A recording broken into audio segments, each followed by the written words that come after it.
여러분 한 해를 돌아볼 때 여러분들에게 어떠한 부분들이 결산을 하면은 남을까요? 한번 생각해 보십시오. 여러분 통장 잔고에 잔내기 잔고가 좀 많이 남았습니까? 다들 놀라시네요. 그러길 희망하는 마음은 있지만은 저는 그렇게 생각해 볼 때 우리가 1년 돌아보면서 우리 여러 가지 우리가 남길 수 있는 것들 중에 우리 좋은 인간관계가 좀 많이 남았으면 좋겠다라는 바람을 좀 해보게 됩니다. 아리스토텔레스가 그런 유명한 말을 했잖아요. 인간은 사회적 동물이다. 왜 그런 얘기를 했을까요? 사람은 관계 속에서 자신의 존재의 의미를 찾기 때문에 그렇습니다. 나의 존재를 그냥 나만이 아니라 다른 사람들과의 관계를 통해서 나의 존재의 의미를 찾는다라는 것입니다. 교회를 다니다 보면 우리가 흔히 말할 때 이런 얘기를 합니다. 나 시험 들었어. 나 시험에 빠졌어. 이런 얘기를 합니다. 보통 이렇게 시험에 들고 영적인 위기가 찾아오는 또 대부분의 이유 중에 하나도 그 뭐냐면은 인간관계에서 이런 시험과 영적인 위기가 찾아올 때가 참 많이 있습니다. 그래서 우리가 이러한 관계의 깨어짐, 관계의 단절 속에서 뭔가 나 혼자 남았다라는 혼자라는 느낌을 갖게 하는 외로움이 찾아올 때가 있고 쓸쓸함과 고독함이 찾아올 때가 있다라는 거예요. 관계의 단절을 경험하면서 이 상처를 아픔을 경험해 나갈 때 참으로 우리는 인생의 어려운 시간, 슬픈 우울한 시간을 보내곤 합니다. 그렇다면은 이러한 감정, 쓸쓸하고 외롭고 고독함을 관계 단절에서만 느끼느냐? 꼭 그렇지 않다라는 거예요. 또 언제 우리가 이러한 고독함과 외로움과 쓸쓸함과 허무함과 공허함을 느낄 수 있을까요? 살아가다 보면은 감당하기 어려운 힘든 순간이 찾아올 때가 종종 있습니다. 어려움이 찾아올 때에 누군가에게 도움을 요청할 곳이 없을 막막한 순간, 지금의 상황은 앞으로 좀 내다봤을 때 뭔가 희망적이다라고 예측하기가 어려운 상황. 그래서 결국은 누구의 도움도 받을 수 없고 이 어려운 상황에 나 혼자 버틸 수밖에 없구나, 시간이 약이구나 라고 생각할 때 우리에게 외로움과 고독함과 슬픔과 허무함이 찾아온다는 것이죠. 그러나 여러분 꼭 힘든 일만 있을 때만 이러한 외로움과 쓸쓸함, 허무함이 찾아오는 것은 아닙니다. 중요한 순간, 또 어떤 경우에는 의미 있는 순간, 행복하고 즐거운 일이 내 삶에 찾아왔는데 이것을 누군가와 누릴 수 없을 때, 그때도 우리의 삶에는, 우리의 마음에는 이러한 감정들이 찾아오게 됩니다. 그런데 참 재밌는 건요, 이러한 내 마음속에 찾아오는 어떤 외롭고 쓸쓸하고 공허하고 이러한 감정들이 과거로부터 수십 년, 수백 년, 천년 그 수많은 시간의 세월 속에 그 과거로부터 지금으로 올 때까지 이 외롭고 쓸쓸하고 고독함이 점점 더 심화되고 악화되고 있다는 거예요. 기술이 고도화돼 가면서 오히려 이러한 외로움들이 점점 더 가속화되어 가고 있다는 것입니다. 우리 주변에 즐길 거, 볼 거 이런 것들이 참 많은데도 불구하고 그렇다는 거예요. 미국 심리학회 보고서를 보면요, 미국 성인의 약 50%가 정서적으로 외롭고 단절되어 있다라고 보고서에 기록이 되어 있었습니다. 요즘 현대인들이 그렇다라는 거예요. 그래서 영국 정부에서는요 2018년도에 이 정부 부처 가운데에서 외로움을 담당하는 부처의 장관을 임명을 했어요. Minister of Loneliness. 발음이 좀 괜찮았습니까? 예. 외로움을 담당하는 장관을 세웠다라는 거예요. 이것은 곧 이 외로움이라는 것이 사회적 문제로 크게 인식되어 가고 있다라는 것입니다. 여러분 혹시 이 외로움과 공허함, 허전함 언제 경험해 보셨나요? 혹시 지금도 이 외로움과 힘겨운 고독함과 공허함과 힘겨운 씨름을 해가고 있는 분들 계시지 않습니까? 남자친구 여자친구가 있다고 이게 해결되는 건 아니에요. 결혼을 했다고 해결되는 것도 아니더라고요. 제가 설교를 준비하면서 오늘 제목이 혼자라고 느끼게 되었는데, 저는 저만 느낀 줄 알았어요. 저희 교육자실에 저하고 정대영 강도사님만 결혼을 안 했는데, 우리 김연아 전사도 이제 결혼하지 않으셨고, 그래서 제가 옆에 결혼한 목사님들 쭉 이제 물어봤죠. 혹시나 하고. 혼자라는 외로움을 느낄 때가 없죠? 그랬더니 막 여기저기서 있다라는 거예요. 네, 외로움이 있다라는 거예요. 결혼에도 불구하고, 가정을 이뤘음에도 불구하고, 내 옆에 누군가가 있음에도 불구하고 우리에게는 이러한 감정이 찾아온다라는 것입니다. 오늘 말씀을 통해서 우리가 참 숨가쁘고 바쁘게 살아가고 있지만 여전히 혼자라고 느끼는 이런 많은 우리에게 찾아오는 감정의 상황들 속에서 오늘 말씀을 통해서 다시금 돌파구를 찾을 수 있는 은혜가 있기를 주의 이름으로 축원합니다. 오늘 시편 121편의 배경은 이렇습니다. 이 121편을 보통 우리가 이렇게 주제를 소 제목을 다는데요. 성전으로 올라가는 노래 또는 순례자의 노래라고 합니다.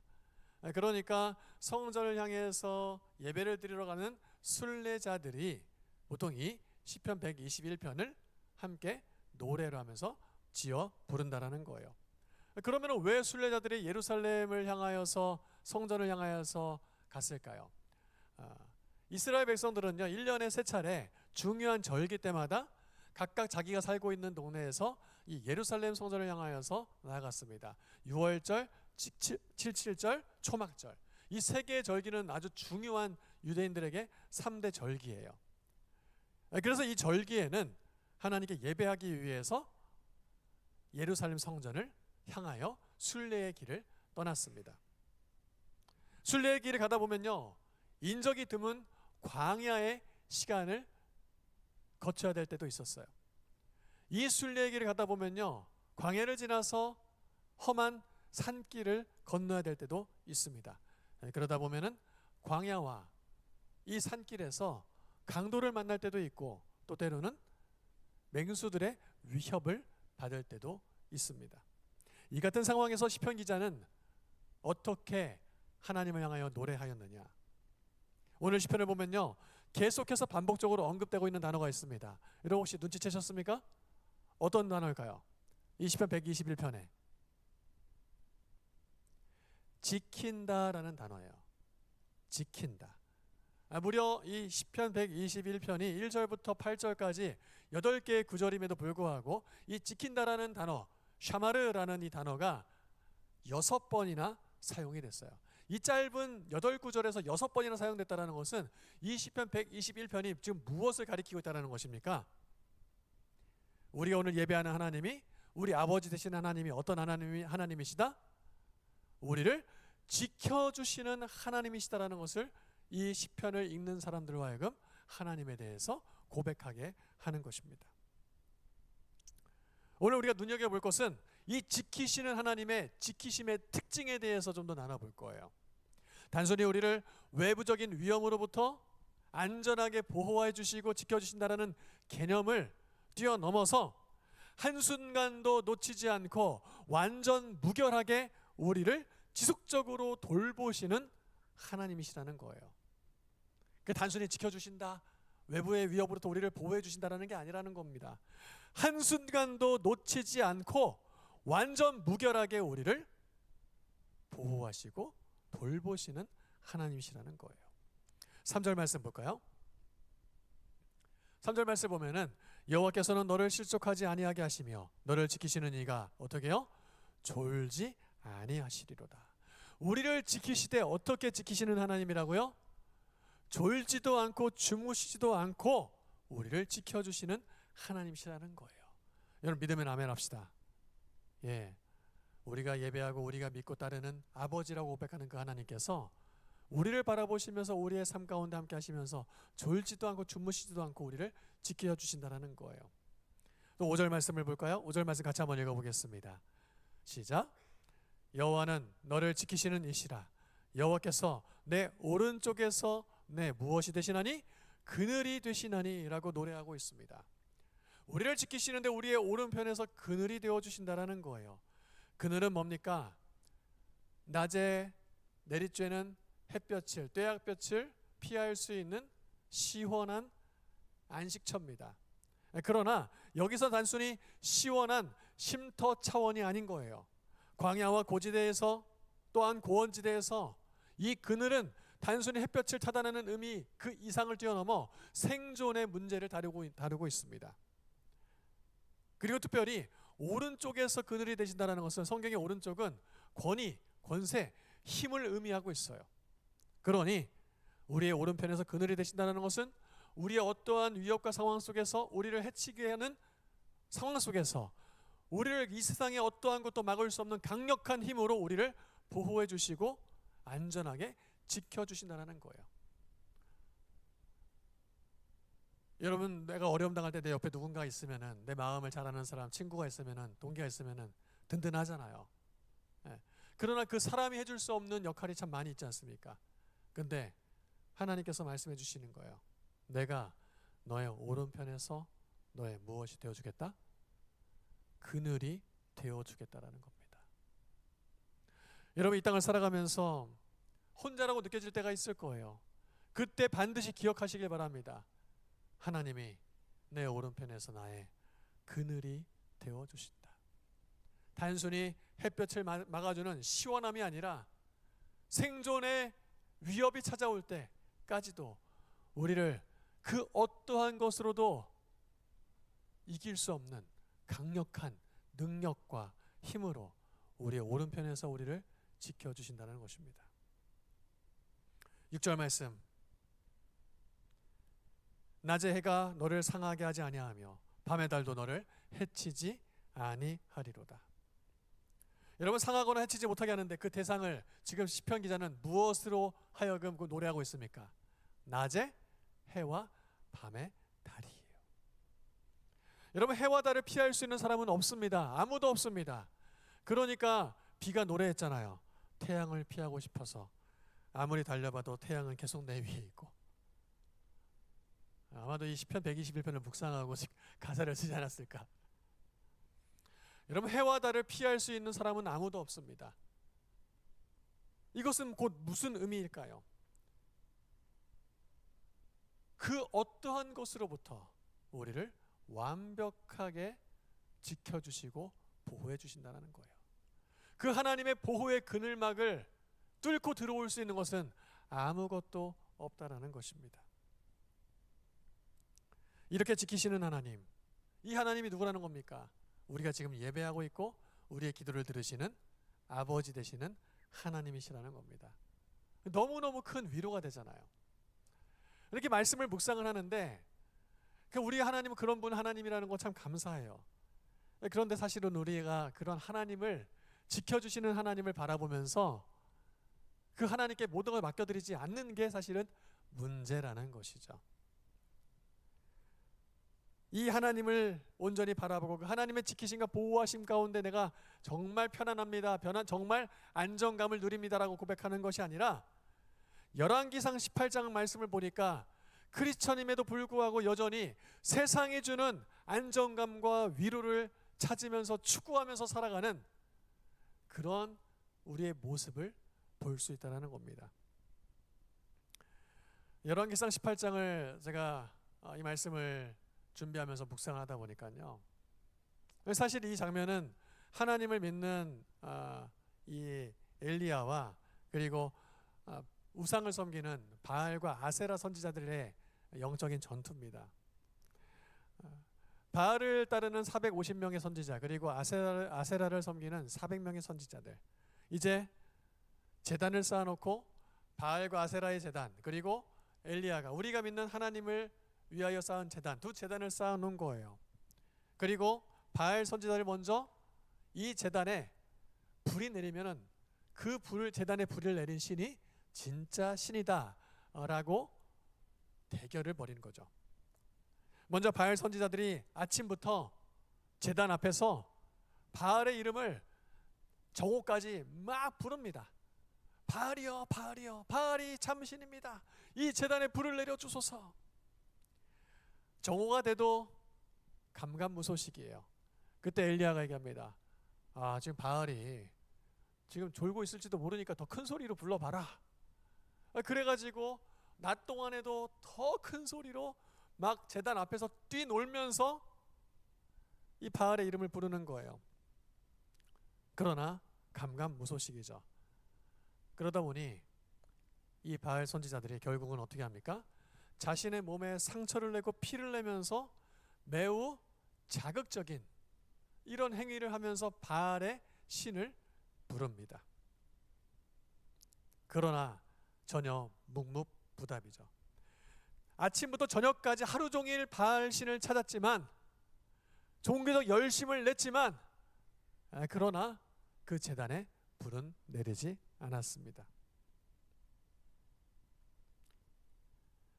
자기 몸을 상하게 하면서까지 신을 찾는 몸부림을 했던 바알의 선지자들, 저는 이 모습을 보면서 현대를 살아가는 그리스도인의 모습, 안타까운 그리스도인의 모습을 볼 수 있었어요. 그냥 하나님 없는 세상 사람들의 비참함이 아니라 우리가 하나님을 믿고 하나님을 아버지라 고백하지만 그럼에도 불구하고 바알 선지자들처럼 이 세상에 나에게 안정감을 주는 것을 내 나름대로의 신과 우상으로 만들어 놓고, 보통의 대부분이 그것이 돈이겠죠.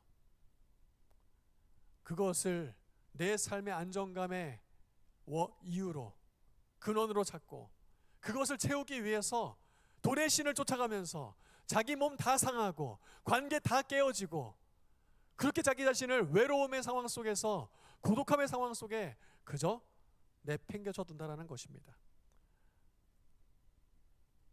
여러분, 우리는 그렇지 않나요? 여러분 한번 생각해 보세요.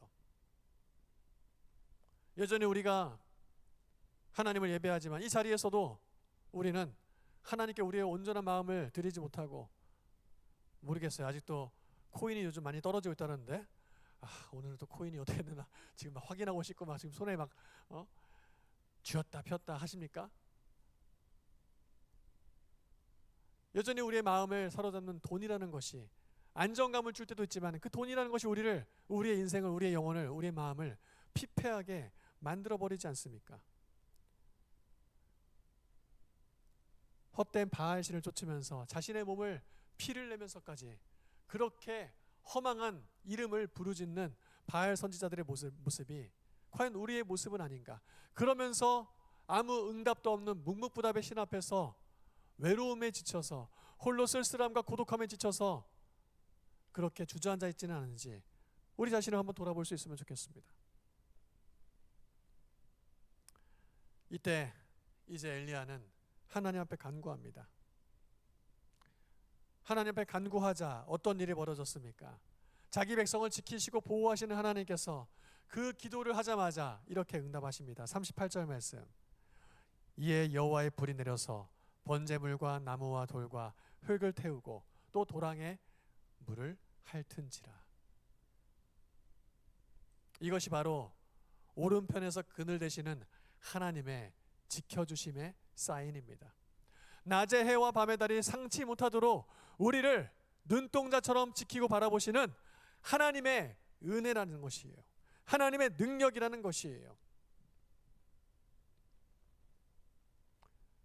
특별히 여러분 38절에 다시 한번 보여주실래요? 맨 처음에 시작하는 단어에 주목하시기 바랍니다. 기도하고 부르짖는데 이에 부르짖고 찾고 하나님을 지켜주신 하나님을 바라보자 이에 하나님께서 내 삶에 완벽하게 그 지켜주심의 능력이 우리의 삶에 임한다라는 거예요.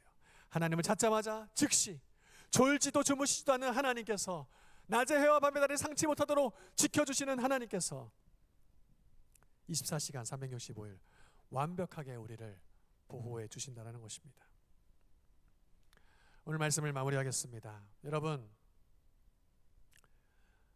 여러분들의 인생을 꿈꾸면서 무엇이 여러분들의 인생을, 내 삶을, 우리의 가정을 지켜줄 수 있다라고 생각하고 그것을 얻기 위해서, 그것을 붙잡기 위해서, 그것을 채우기 위해서 열심히 살아가고 있습니까? 여러분들은 지금 하나님의 이름이 아닌 그 다른 어떤 무엇을 부르짖고 있습니까? 혹시 바알의 선지자들처럼 하나님이 아닌 다른 것이 내 삶에 안정감을 주고 지켜줄 수 있다고 생각하면서 내 몸을 찢어내면서까지 고통스럽게 내 몸을 갈기갈기 찢어지면서까지 망가뜨리면서까지 그렇게 헛된 것을 추구하고 있지는 않습니까? 오늘 우리가 예배하는 하나님, 우리가 사랑하는 하나님, 이 하나님께서 여러분들의 저의 삶을 지키시고 보호하신다는 거예요. 한시도 한눈 팔지 않으시고 우리에게 눈을 떼지 않으시는 하나님이 지금도 우리와 함께 하시며 우리의 삶을 붙드시고 지키시고 보호하십니다. 살아가면서 혼자인 것처럼 느껴질 때가 있을 겁니다. 누군가의 도움이 절실하게 필요한 때가 있을 것입니다. 또 누군가의 도움을 기대했다가 오히려 더 처절한 불행 속으로 치달아가는 절망을 경험할 때도 있을 것입니다. 무엇이 여러분들을 지금 혼자라고 느끼게 만들며 외롭게 만들고 있을까요? 무엇이 여러분들을 주저앉게 만들고 낙심하고 포기하게 만들까요? 이 모든 것들의 근원은 사탄의 속임수이며 사탄의 속삭임입니다. 여러분, 그러한 순간이 찾아올 때마다 꼭 이 시편 121편 말씀을 기억하시기를 바라요. 하나님은 졸지도 주무시지도 않고 우리를 완전 무결하게 지키시고 보호하시는 하나님이시다. 나의 아버지 하나님은 낮의 해와 밤의 달이 상치 못하도록 나를 완벽하게 보호해 주시는 하나님이시다. 세상의 그 어떠한 것도 뚫을 수 없는 내 오른편에 그늘이 되어주시는, 그렇게 우리를 지켜주시는 하나님이시다. 그 하나님을 여러분들의 외로움이 찾아올 때마다, 무력함이 찾아올 때마다, 혼자인 것처럼 느껴지면서 좌절하게 만들 때마다 그 하나님을 만나는 은혜가 있기를 주의 이름으로 축복합니다.